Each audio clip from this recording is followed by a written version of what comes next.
Welcome back.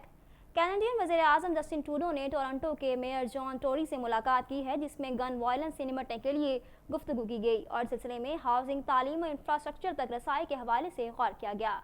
मजीद अहवाल इस report में। कैनेडियन वज़ीर आज़म जस्टिन ट्रूडो ने टोरंटो के मेयर जॉन टोरी से मुलाकात की है, जिसमें गन वायलेंस से निपटने के लिए गुफ्तगू की गई और सिलसिले में हाउसिंग, तालीम और इंफ्रास्ट्रक्चर तक रसाई के हवाले से गौर किया गया। ट्रूडो की जानिब से पाबंदी की तस्दीक नहीं की गई। उनका कहना था कि वो गन कंट्रोल से मुतालिक मजबूत इकदाम करेंगे। उनका कहना था कि उनकी हुकूमत ने पहले ही असलहे के रोकथाम के लिए अहम इकदाम किए हैं, जिसमें बिल 71 का निफाज सर फहरिस्त है, जिसमें बैकग्राउंड रिकॉर्ड समेत रिटेलर से अहम मालूमात हासिल करना है। ये मुलाकात ऐसे वक्त में सामने आई है जब टोरंटो पुलिस को विफाकी, सूबाई और शहरी हुकूमत की जानिब से गन क्राइम से निपटने के लिए $4.5 मिलियन इजाफी देने का फैसला सामने आया था। वाज़ेह रहे कि टोरंटो में गुज़िश्ता वीकेंड के दौरान फायरिंग के 14 मुख्तलिफ वाक़यात में 17 अफराद जख्मी हो गए थे। मैनीटोबा के प्रीमियर ब्रायन पैलेस्टर ने अपने सूबे को 1 साल कबल ही इंतखाबात में मसरूफ कर दिया है और इस दौरान जबकि विफाकी इंतखाबात की मुहिम जारी है, उनके सूबे में वोटिंग हो रही है।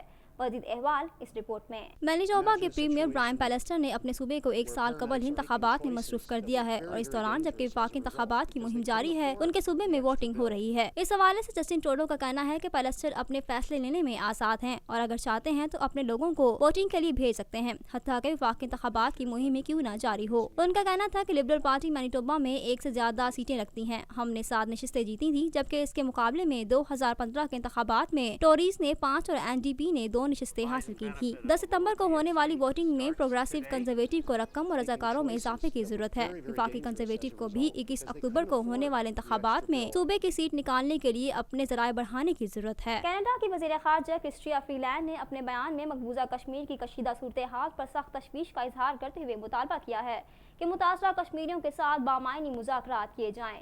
मज़ीद जानते हैं इस रिपोर्ट में। कैनेडियन हुकूमत ने कहा है कि वो मुतासरा कश्मीरियों के साथ बामायनी मुज़ाकरात की हौसला अफजाई करता है। कनाडा की वज़ीर ख़ारजा क्रिस्टिया फ्रीलैंड ने अपने बयान में मकबूजा कश्मीर की कशीदा सूरत हाल पर सख्त तशवीश का इजहार करते हुए मुतालबा किया है कि मुतासरा कश्मीरियों के साथ बामायनी मुज़ाकरात किए जाएं। वज़ीर ख़ारजा का कहना है कि कनाडा कश्मीर में होने वाली सरगर्मियों का जायजा ले रहा है। कनाडा को मकबूजा कश्मीर में इंसानी हुकूक की अबतर सूरत हाल, वादी की क़यादत समेत कश्मीरी नौजवानों की गिरफ्तारियों पर सख्त तशवीश है। उन्होंने मज़ीद कहा कि कनाडा मुतासरा कश्मीरियों के साथ बामायनी मुज़ाकरात की हौसला अफजाई करता है, तहाँ फरीकैन LOC और खत्ते में अमन बरकरार रखें।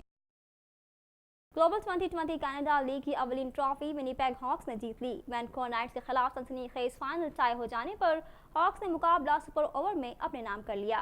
मजीद जानते हैं इस रिपोर्ट में। ग्लोबल 2020 कनाडा लीग की अवलिन ट्रॉफी विनिपेग हॉक्स ने जीत ली। वैनकूवर नाइट्स के खिलाफ सनसनीखेज फाइनल टाई हो जाने पर हॉक्स ने मुकाबला सुपर ओवर में अपने नाम कर लिया। नाकाम साइड के लिए कप्तान शुएब मलिक ने 36 गेंदों पर 64 की इनिंग्स खेली, जिसमें 6 चौके और 3 छक्के शामिल रहे। फातेह 11 के लिए पाकिस्तानी पेसर मोहम्मद अरफान 25 रन देने के बावजूद कोई विकेट नहीं ले पाए। श्यामन अनवर ने 90 रन स्कोर किए। इससे कबल दूसरे क्वालिफायर में विनिपेग हॉक्स ने मेजबान ब्रैम्पटन वुल्व्स को 7 विकेट से काबू किया। शाहिद आफरीदी 32 और वहाब रियाज 23 रन बनाकर नुमाया रहे। दोनों ने एक विकेट भी हासिल की।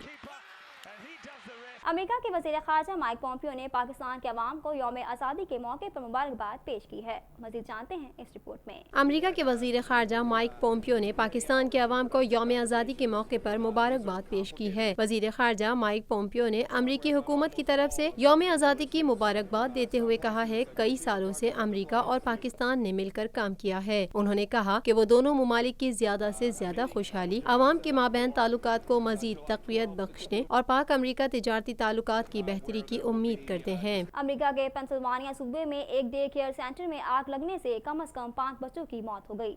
मज़ीद जानते हैं इस रिपोर्ट में। अमेरिका के पेंसिल्वानिया सूबे में एक डे केयर सेंटर में आग लगने से कम 5 बच्चों की मौत हो गई। ये हादसा शुमाली पेंसिल्वानिया के झील शहर एरी में पेश आया। एरी के फायर ब्रिगेड महकमे के सरबराह गाई सेंटोन ने बताया कि आग एरी में वाक़िया 3 मंजिला इमारत में लगी थी। उन्होंने बताया कि हलाक शुदा बच्चों की उम्र 8 महीने से लेकर 7 साल तक थी। डे केयर सेंटर के मालिक को इलाज के लिए एक नज़दीकी अस्पताल में दाखिल कराया गया है। चीन के खुसूसी इलाके हांगकांग में हुकूमत मुखालिफ बहाली जमहूरियत के लिए मुजाहरे मजीद शिद्दत इख्तियार कर गए, जिसके बायस दूसरे रोज भी परवाजें ना उड़ सकी। मजीद अहवाल इस रिपोर्ट में। चीन के खुसूसी इलाके हांगकांग में हुकूमत मुखालिफ बहाली जमहूरियत के लिए मुजाहरे मजीद शिद्दत इख्तियार कर गए, जिसके बायस दूसरे रोज भी परवाजें ना उड़ सकी। बैनुल-अक़वामी मीडिया रिपोर्ट्स के मुताबिक हांगकांग में जमहूरियत की बहाली के लिए होने वाले मुजाहरे इस कदर शिद्दत इख्तियार कर गए कि मुजाहिरीन ने एयरपोर्ट के टर्मिनल पर कब्जा कर लिया, जिसके बायस गुज़िश्ता 2 रोज से हांगकांग एयरपोर्ट पर फ्लाइट ऑपरेशन مشن معطل ہے۔ پروازیں منسوخ ہونے کی وجہ سے مسافروں میں شدید غم و غصہ پایا جا رہا ہے۔ 2 روز سے مسلسل فلائٹس نہ اڑنے کی وجہ سے ایئرپورٹ پر مسافروں کا رش لگ گیا ہے۔ پروازوں کی منسوخی سے پہلے مظاہرین نے مسافروں کو چیک ان کے لیے روانگی گیٹ کی طرف روک دیا اور لوگوں سے کہا تھا کہ وہ ایئرپورٹ نہ آئیں، اگر انہوں نے خلاف ورزی کی تو خود ذمہ دار ہوں گے۔ اطلاعات ہیں کہ مسافروں مظاہرین کے درمیان ہاتھا پائی بھی ہوئی، البتہ صورتحال زیادہ کشیدہ نہیں ہوئی۔ یاد رہے کہ ہانگ کانگ میں گزشتہ 2 ماہ سے حکومت مخالف مظاہرے جاری ہیں۔ پولیس نے مظاہرین کو منتشر کرنے کی کوشش کی تو وہ مشتعل ہو گئے، جس کے بعد جھڑپیں شروع ہوئیں۔ پولیس کی فائرنگ سے درجنوں مظاہرین زخمی ہوئے جبکہ متعدد کو حراست میں بھی لیا گیا۔ احتجاجی شرکاء کے ساتھیوں نے شہر کی اہم شاہراہیں بند کرتے ہوئے دعویٰ کیا ہے کہ پولیس نے انہیں منتشر کرنے کے لیے فائرنگ کی۔ اقوام متحدہ کے ادارے برائے انسانی حقوق کی سربراہ نے ایک بیان میں ہانگ کانگ کے حکام سے کہا کہ وہ برداشت کا مظاہرہ کریں اور آنسو گیس کے استعمال کے واقعات کی چھان بین کریں۔ TNN TV کے نیوز اسٹوڈیو سے فی الحال اتنا ہی۔ مزید خبروں اور اپڈیٹس کے لیے دیکھتے رہیے